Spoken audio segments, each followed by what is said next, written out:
રાજ્યમાં ચોમાસાની એન્ટ્રી બાદ અત્યાર સુધીમાં સરેરાશ 51.37% વરસાદ નોંધાયો છે। શુક્રવારે રાતથી ફરી રાજ્યમાં વરસાદી માહોલ જામ્યો। આજરોજ રાજકોટ, ગીર સોમનાથ, તાલાળા, સુત્રાપાડા, જામનગર તેમજ જૂનાગઢમાં ધોધમાર વરસાદ વરસ્યો છે। રાજકોટના લોધિકા તાલુકાના ગ્રામ્ય વિસ્તારોમાં અતિભારે વરસાદ પડ્યો।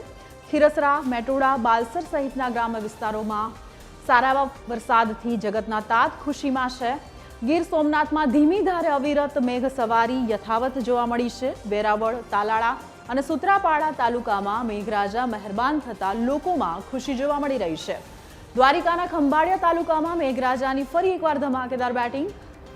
બાળથર, કેશોદ, વિંજલપર સહિતના ગ્રામ્ય વિસ્તારોમાં વરસાદી માહોલ જામતા મગફળી, કપાસ સહિતના પાકને ફરી જીવતદાન મળ્યું છે। જૂનાગઢમાં ધોધમાર વરસાદથી પાણી ભરાયા।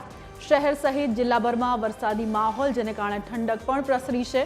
જામનગર શહેર અને ગ્રામ્ય પંથકમાં વરસાદી માહોલ, જેમાં ચંદ્રગઢ, ખોજા, બેરાજા, લોઢિયા, ચંગા, રામપરમાં ઠેર ઠેર વરસાદી પાણી ભરાયા।